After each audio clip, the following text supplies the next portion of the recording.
Assalamualaikum warahmatullahi wabarakatuh, sahabat Abah Safwan. Hari ini kita jumpa lagi, tempatnya berbeda lagi. Hari ini kita berada di Yayasan Rehabilitasi Rumah Umi. Jadi yayasan ini adalah tempat di mana orang-orang narkoba yang akan direhabilitasi. Jadi ada keluarga-keluarga yang datang ke rumah Umi ini, menitipkan keluarganya, minta direhabilitasi agar tidak ketergantungan narkoba. Ini adalah hal yang luar biasa. Rumah Umi ini kapasitas daya tampungnya lebih kurang 50 orang, ya, 50 orang, tapi yang masih ada di dalam lebih kurang 15 ke 20 orang. Mereka di sini coba dididik, mereka di sini coba dilatih. Dilatih bagaimana bisa hidup lebih baik lagi, ya. Mereka berusaha hidup tidak tergantung kepada narkoba. Jadi banyak hal yang dilakukan di Yayasan Rumah Umi ini, Yayasan Rehabilitasi Rumah ini, banyak hal yang dilakukan. Kemudian banyak juga fasilitas yang diberikan untuk mereka. Salah satu contoh olahraga pingpong, olahraga biliar ada, kemudian main tusot ada, mau fitness juga ada. Kemudian ada juga olahraga outdoor, mereka keluar ya, mereka keluar itu berenang, mereka keluar main futsal gitu. Jadi betul-betul mereka ini dimanusiakan. Jadi mereka bukan dikurung, tapi mereka dididik, mereka di sini dilatih. Bagaimana cara berkomunikasi yang baik, kemudian mereka dilatih bagaimana untuk kembali sholat yang benar, didatangkan guru mengaji di sini, ya. Kemudian ada juga didatangkan nanti guru-guru dari luar seperti dari USU, dari UISU. Jadi banyak diambil pakar-pakar ahli-ahli dari luar untuk membimbing anak-anak agar tidak tergantungan kepada narkoba. Untuk lebih jelasnya nanti bisa kita lihat ya, sama pengurus-pengurus yang ada di yayasan ini, mereka bisa memberikan informasi secara detail. Apa saja yang dikerjakan oleh anak-anak yang direhabilitasi di sini? Apa program yang diberikan? Sampai berapa lama mereka di sini? Untuk itu, mari kita ke dalam, kita jumpain pengurus yayasan, kita cari orang-orang yang menangani mereka. Ya, ayo ikut. Terima kasih.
Tentang hari pembalasan setelah adanya keterangan-keterangan itu. 8. Bukankah Allah hakim yang paling adil? Ya, terima kasih. Silakan ditutup kembali. Quran surah Hati tadi sudah dibaca. Assalamualaikum warahmatullahi wabarakatuh, sahabat Abah Safwan. Ya. Ini saya berada di ruangan orang yang menangani yayasan rehabilitasi ini. Orangnya, kenapa saya acungkan 2 jempol? Kalau Jumat jadi khatib Jumat ini, luar biasa ini. Ya, beliau punya pengalaman lapangan yang luar biasa, beliau punya kesarjanaan pendidikan, beliau banyak hal-hal yang positif sama beliau. Sejak ditangani oleh beliau, Yayasan Rumah Umi ini semakin berkembang dengan baik, kemudian hasil daripada orang yang direhabilitasi membawa hal-hal yang positif. Untuk lebih jelasnya, mari kita tanyakan langsung kepada Bung Inas. Saya manggil beliau Bung Inas ya, tapi banyak orang manggil dia Ustadz ya. Orang manggil Ustadz Inas boleh, kalau saya manggil tetap Bung Inas. Karena beliau adalah sahabat saya yang luar biasa. Baik, Assalamualaikum warahmatullahi wabarakatuh, Bung Inas. Waalaikumsalam warahmatullahi wabarakatuh. Iya, hari ini sahabat Abah Safwan kepingin tahu ini masalah rumah Umi. Iya. Dan mereka tahu dari luar memang yayasan tempat rehabilitasi. Kalau boleh tahu sejak tahun berapa rumah Umi ini didirikan? Rumah Umi ini berdiri tanggal 1 Mei 2015. Jadi lebih kurang usianya sudah memasuki 6 tahun lah lebih kurang. 6 tahun berjalan. Jadi dasar berdirinya ini adalah sebetulnya sederhana. Keterpanggilan pendirinya ya, kebetulan juga pendirinya Abah Safwan juga. Jadi keterpanggilan itu tadi mendorong beliau beserta keluarganya untuk mendirikan rumah Umi ini, mengingat karena semakin hari tumbuh pesat berkembangnya para pecandu narkoba. Apalagi para pecandu itu kan ya jujur saja banyak juga yang dari kalangan muslim, hampir mayoritas. Maka ada semacam satu keinginan yang tulus dari pendiri ini tadi, bagaimana supaya ada pusat rehabilitasi yang berbasis keislaman, meskipun dikombinasikan dengan metodologi TC yang selama ini dipakai secara internasional. Kemudian dalam perkembangan rumah Umi ini kira-kira sudah berapa banyak orang yang dilakukan rehabilitasi di rumah Umi ini? Sampai data hari ini sudah hampir mendekati 1.000 orang. Lebih kurang 1.000 orang? Hampir mendekati 1.000 orang. Luar biasa. Dengan berbagai macam kalangan. Iya ya? Dari mulai pelajar, mahasiswa, PNS, pegawai swasta, BUMN, pengacara. Pegawai negeri juga ada ya? Juga ada pegawai dokter negeri. juga ada? Dokter. Saya dapat kabar pernah notaris juga ada? Notaris, pengacara. Jadi lengkap, siapapun lengkap. kita siap untuk merehabilitasi di rumah kalangan. ini. Bahkan juga dari kepolisian. Dari kepolisian juga ada ya? Kita Ya, ada. tapi alhamdulillah berubah semuanya. Berubah mudah-mudahan. Apa dasar daripada program rehabilitasi yang sangat mendasar di rumah Umi ini? Sebetulnya metodologinya secara makro sama ya dengan pusat rehabilitasi yang lain. Kita dengan menggunakan metodologi Therapeutic Community atau TC, bagaimana sesama dia melakukan upaya sosialisasi, interaksi sama dia, dan itu lebih memudahkan untuk pemulihan. Hanya saja memang kami melihat di rumah Umi ini persoalan ketergantungan narkotika ini adalah persoalan kejiwaan sesungguhnya, bukan persoalan medis. Ada sesuatu yang salah dia mengambil keputusan, dan itu berkaitan dengan pola pikir dan hasrat jiwa. Maka sesungguhnya pecandu ini pintu masuk gangguan kejiwaan. Gangguan kejiwaan. Ya, jadi kalau dia tidak kejiwaan. cepat dilakukan rehabilitasi, kemungkinan besar akan terhadap gangguan kejiwaan. Gangguan kejiwaan yang permanen. Langsung sulit untuk direhabilitasi. Mungkin akan butuh waktu yang panjang. Jadi sebaiknya kalau ada keluarga yang kita curiga ini ya, dia melakukan pemakaian narkoba, kemudian bagaimana cara mendeteksinya, kemudian bagaimana caranya meminta bantuan rumah Umi agar bisa direhab di sini. Ya sederhana saja, bisa saja langsung datang ke tempat kita. Kita sekarang beralamat di Jalan Medan Area, Gang Family nomor 17. Nomor kontak kita 0823 67 17 17 17. Iya, jadi bisalah nanti ya kita masukkan ke dalam video ini alamat sini berikut nomor teleponnya. Insya Allah mudah-mudahan. Dan kita juga sudah berdiri hampir memasuki usia 2 tahun di Rantau Prapat. Sudah ada cabang. Sudah ada cabang di Rantau Prapat. Di Rantau Prapat itu alamatnya di Jalan Haji Adam Malik, Ring Road.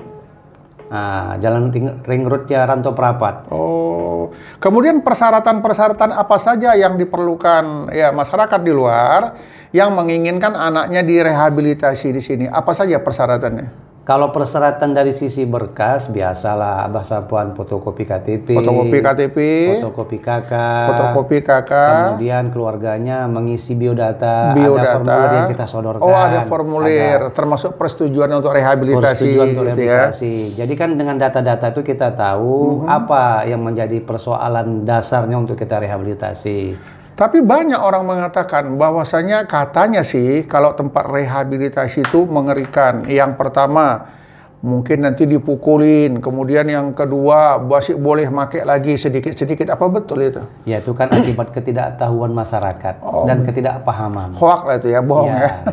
Biasa tuh kadang-kadang masyarakat kalau ada informasi yang masih gantung suka nambah-nambahin. Apalagi sama sekali dia tidak tahu kan. Tapi sesungguhnya kalau rehabilitasi di rumah Om ini kita betul-betul ciptakan kekeluargaan. Diciptakan sesuatu kekeluargaan. Sehingga kalau dia di sini dia menemukan satu suasana keluarga baru namanya. Nah, jadi dia nyaman. Kemudian dia merasakan betul sesuatu yang selama ini nggak pernah dia temukan.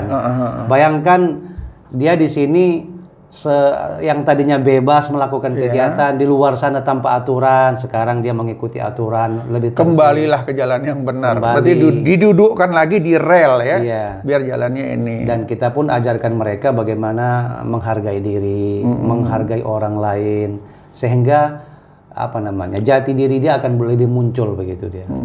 Jadi ibaratnya kalau yang sepengetahuan saya ya, saya ada baca-baca buku, orang-orang anak-anak yang pemakai narkoba ini adalah dikucilkan dari keluarganya. Jadi bagaimana nanti di Yayasan Rumah ini merawat, mendidik, dan mengembalikan mereka dapat diterimakan oleh keluarganya lagi. Itu kan karena ketidakpahaman masyarakat. Masyarakat menganggap bahwa pecandu narkoba ini adalah bagian daripada sampah masyarakat. Ya, seperti sampah kalau seandainya itu kita benarkan, kalau sampah dibiarkan berserakan di jalan, akan menimbulkan sampah-sampah berikutnya. Akan menimbulkan kuman-kuman berikutnya. Tapi bagaimana sampah ini kita bersihkan, kita kelola. Bahkan sekarang sampah bisa menghasilkan rezeki, Abah Sapuan. Banyak beberapa seperti botol-botol bekas, bila mana dikelola, bisa menghasilkan rezeki. Didaur ulang lagi. Didaur ulang. Sehingga termanfaatkan kembali. Benar, dan mereka ini kalau misalnya dianggap sebagai sampah, disinilah bengkel daur ulangnya. Disinilah rumah daur ulangnya. Kita rekonstruksi lagi cara hidup dia, cara berpikir dia, sehingga dia bisa bermanfaat sebagaimana sampah-sampah botol-botol plastik yang lain. Tadi saya sudah keliling juga melihat di sini. Jadi ternyata bengkel ini mengobatin awal tuh dari hati ya. Dari hati. Hatinya yang kita perbaiki, sehingga muncul kemauannya, muncul ya dalam dirinya dia ingin berubah. Tapi kalau mungkin dengan kekerasan, akhirnya dendam yang ada. Jika dia tidak diperlakukan dengan baik di suatu tempat rehabilitasi, dia akan berontak. Dia mungkin bisa melarikan diri. Betul. Jadi kita ada apa ya? Sebetulnya ini kita mengutip dari satu ayat Al-Qur'an. Jadi itu yang menjadi pedoman kita untuk mengelola mereka. Artinya kutipan dari ayat Al-Qur'an ini karena memang konsep dasar Rumah Om itu kan basic keislamannya sangat kuat. Jadi kira-kira bunyinya Tuhan tidak akan merubah nasib satu kaum. Kecuali kaum itu sendiri yang merubah nasibnya. Jadi datang tuh dari dirinya sendiri, bukan dari pengaruh orang lain. Jadi masa depan itu ada di tangan dia. Tergantung dia mau nggak gitu. Nah itu sekarang kita bangkitkan. Jadi Abah Sapuan, ada orang yang memang view semangat dia tuh ada yang bangkit dengan dirinya sendiri. Ada yang harus kita bangkitkan. Harus dibangkitkan. Nah, kan tidak semua kemampuan psikologis anak-anak pecandu ini bisa bangkit dengan dirinya sendiri. Makanya kita bantu dengan rehabilitasi. Mesti ada supportnya juga. Harus ada supportnya. Jadi tergantung pada lingkungannya. Kalau lingkungannya sepakat mau berubah, dia pasti akan berubah. Akan berubah. Terutama sekali Abah Sapuan dukungan masyarakat dan keluarga. Keluarga itu paling penting. Paling utama keluarga. Artinya janganlah pula keluarga menjas dia selamanya jadi sampah. Memang yang kita ketahui kalau di luar ya, jika ada seorang keluarga yang anaknya sudah menjadi pecandu berat narkoba, setiap dia pulang berarti semuanya sudah harus waspada dan was-was. Kunci pintu, amankan dompet, kunci lemari dan lain sebagainya. Nah ini yang harus dikembalikan lagi. Bagaimana ceritanya itu adalah keluarga kita sendiri. Intinya perbaikin. Jadi masih bisa diperbaikin ya. Jadi sebetulnya PR yang paling besar itu adalah keluarga sebetulnya. Keluarga kita rehabilitasi ini hanya membantu. Ya bayangkan Abah Sapuan, misalnya dia pecandu sudah katakanlah tahunan. Secara logika tidak akan mungkin dalam kecanduan selama sekian tahun bisa kita perbaiki dalam tempo bulanan. Itu tidak mungkin secara logika. Ada tahapan-tahapannya. Ada tahapannya. Tetapi kita membukakan jalan, membantu. Nah, intinya tetap nanti setelah kita bukakan jalan, bagaimana dia menangani dirinya, bagaimana dia melawan hasrat dia untuk pakai. Akhirnya kita kasihkan cara dan jalannya. Inilah kisi-kisinya. Inilah metode-metodenya. Nah, setelah dia dapat kisi-kisinya, dia bagaimana melawan kecanduan itu, dan dia bisa memulihkan dirinya sendiri, maka kita kembalikan ke keluarga. Selanjutnya keluarga lah yang kita harapkan peran serta. Tapi ada sebuah pertanyaan yang menggelitik ini ya. Banyak orang juga bertanya kepada saya, dan saya juga melihat permasalahan itu di lapangan. Jika keluarganya, anaknya direhabilitasi, katanya orang tuanya nggak boleh berkunjung. Itu tidak benar. Nggak benar ya? Berarti boleh ya? Boleh. Kapan waktunya? Kalau di tempat kita memang kita ada ketentuan. Iya. Minimal itu 30 hari. 1 bulan. 1 bulan si anak tidak boleh, belum boleh dikunjungin. Belum tidak bisa boleh. dikunjungi. Belum bisa dikunjungi. Setelah itu? Setelah itu mereka bisa berkunjung seminggu sekali. Bisa berkunjung seminggu sekali. Bahkan mereka bisa bercengkerama, bisa disiapkan waktu khusus ya. Disiapkan waktu khususnya. Saya dengar ini, andai kata ada orang yang direhabilitasi, kemudian dia mendapat sebuah penilaian perilaku baik, boleh pulang ke rumah, tidur di rumah? Ya, tergantung nanti penilaian konselor. Sepanjang dia berkelakuan baik, konselornya menilai dia boleh, berarti boleh nginep di rumah? Bisa. Nanti kan itu akan dinilai sama konselornya, apakah dia bisa kita berikan kepercayaan nginap 1 malam di rumahnya, 2 malam. Nanti konselor yang melihat ketika proses konseling itu tadi. Kalau memang konselor menilai bahwa dia bisa, maka kesempatan itu diberikan. Dengar sahabat Abbas Safwan, tidak benar bahwasanya orang yang direhab itu nggak boleh pulang. Boleh. Jadi pendengar YouTube sekalian, sahabat Abbas Safwan, seandainya ada keluarga yang mau direhabilitasi, sampaikan. Direhab itu baik, kemudian berperilaku baik, dapat bonus, boleh pulang nginep di rumah, habis itu bisa balik lagi. Jadi direhab sini tidak terikat, bukan seperti di penjara, itu salah. Di sini macam camping kalau saya lihat. Tadi saya nampak orang tuh lagi baca Al-Quran, ngaji, ada ustadznya ini keren sekali di rumah Umi ini ya. Nah, kemudian ada lagi yang jadi pertanyaan saya, berapa lama mereka direhabilitasi di rumah Umi? Kalau di program kita 4-6 bulan. 4-6 bulan. Nah, itu nanti kita melihat ketika proses awal masuk, ketika kita screening, kita asesmen. Tergantung si anak ini sendiri betul. Semakin cepat dia berubah, semakin cepat dia bisa pulang. Kita anggap selesai. Karena dia sudah bisa bersinergi lagi dengan keluarganya. Bagaimana tingkat penerimaannya tinggi atau tidak, masih juga merasa dirinya benar, atau juga terus menyalahkan orang lain. Itu nanti nampak dalam proses konseling. Ketahuan itu nanti. Jadi pada saat dia mengikuti rehabilitasi di rumah Umi ini, apa-apa saja pembelajaran yang dia dapat? Banyak sekali ya Pak Safwan. Yang paling penting sebetulnya adalah pembelajaran yang kita tekankan kepada residen, namanya kita sebutannya residen. Residen ya. Adalah pembelajaran menghargai dirinya sendiri. Pelajaran menghargai dirinya sendiri. Jadi selama ini dia nggak pernah menghargai dirinya. Kalau dia tidak menghargai dirinya sendiri, otomatis dia tidak akan pernah menghargai orang lain.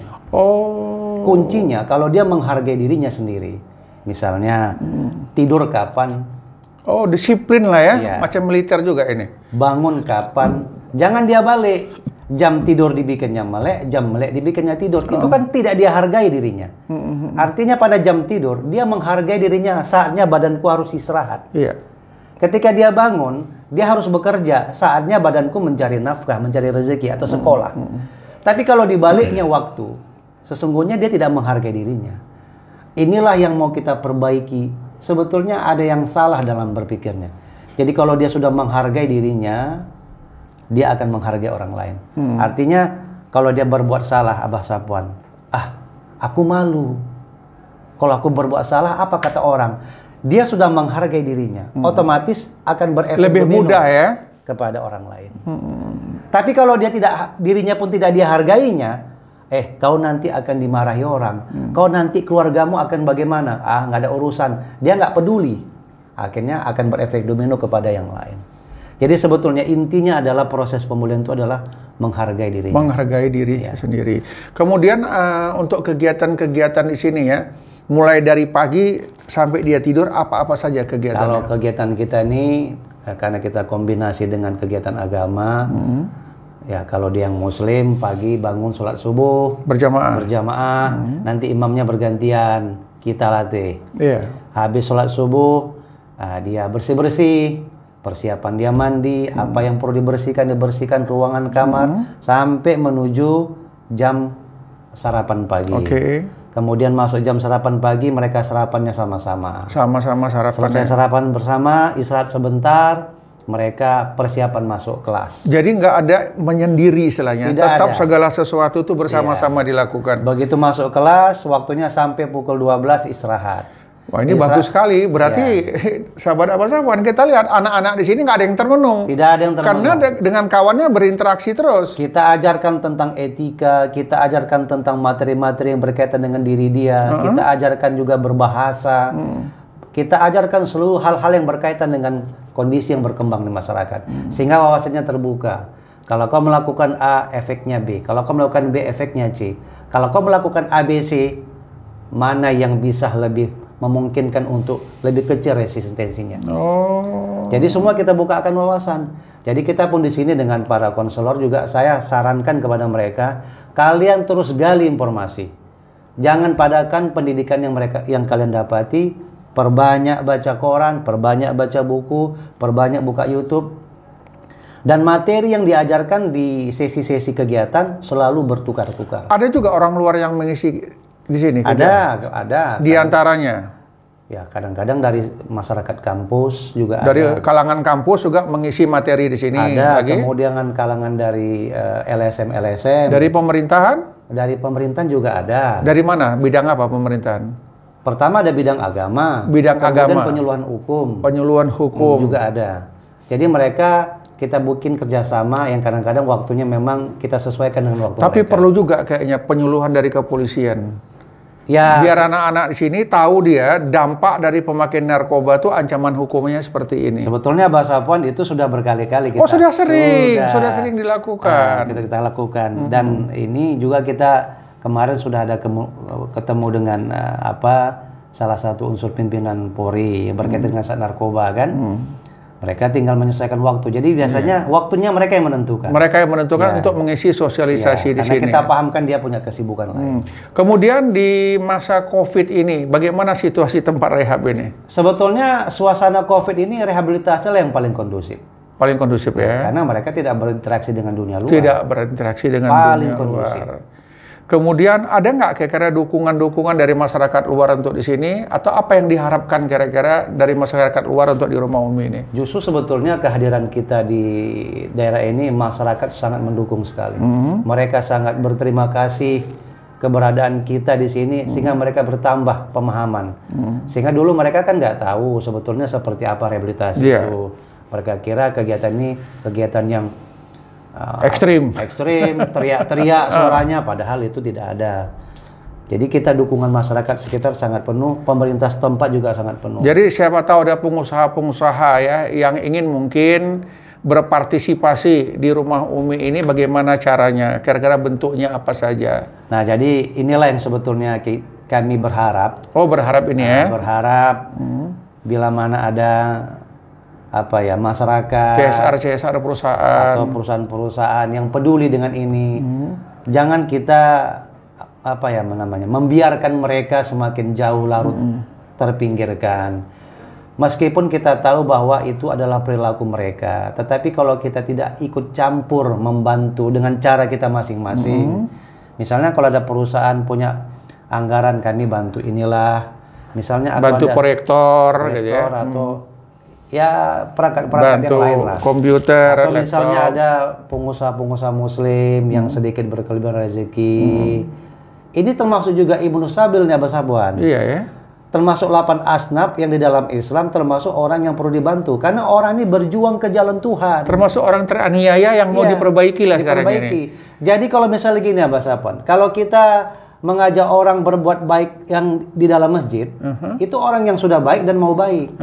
Tetapi kalau mereka-mereka ini kita ajak kebaikan, mereka orang yang memang belum baik dan tidak mau baik, tapi dipaksa baik. Oh, kenapa saya berbicara seperti itu? Ini sebentar lagi kan mau Ramadan. Iya. Siapa tahu ada orang yang mau berbagi, Berimpak, mengirim bersedekah. buka puasa kemari. Puasa. Hari ini dibantu oleh perusahaan ini untuk berbuka puasa anak-anak di panti rehab. Ini keren ini. Mudah-mudahan.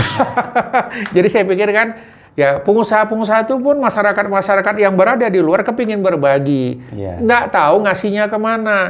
Jadi kalau ada nanti dari pengusaha-pengusaha atau mungkin orang-orang yang berkecukupan ingin membantu untuk berbuka puasa anak-anak di sini, diterima nggak kira-kira? Sangat, Pak Safwan, sangat. Kita sangat berharap sekali itu. Iya ya. Karena apa ya namanya? Di tempat ini dengan keswadayaan kita, dengan keterbatasan kita mengharapkan sekali bantuan ulur tangan dari berbagai macam kalangan. Iya. Karena mereka ini adalah orang-orang yang tidak boleh kita lepaskan. Iya. Ini bukan tugas pemerintah saja. Tugas kita semua. Tapi tugas kita semua. Kemudian mereka ini bukan orang yang harus kita buang. Justru harus kita tarik dari lumpur. Ketika anak itu sudah masuk ke dalam lumpur hitam, apakah harus kita biarkan? Lama-lama dia tenggelam. Maka harus kita ulurkan tangan kita, jeput tangan dia untuk kita tarik. Meskipun kita tahu bahwa ketika dia keluar dari lumpur, pasti akan bau lumpur badannya. Tapi pahalanya luar biasa ya, orang yang bisa membantu anak itu berubah jadi baik. Inilah berarti hidup kita bermanfaat untuk yang lainnya. Kita baik dan kita bisa memperbaiki orang lain. Baik, sahabat Abbas Safwan, sudah jelas ya, sudah ngomong dengan tadi pengurus yayasan ini, mengatakan siapa tahu bulan Ramadan nanti ada yang ingin berbagi rezeki untuk acara berbuka puasa. Karena hampir rata-rata yang direhab saya lihat Muslim, karena ngaji semua, pinter, gurunya juga pinter cara mengajarnya. Ini luar biasa.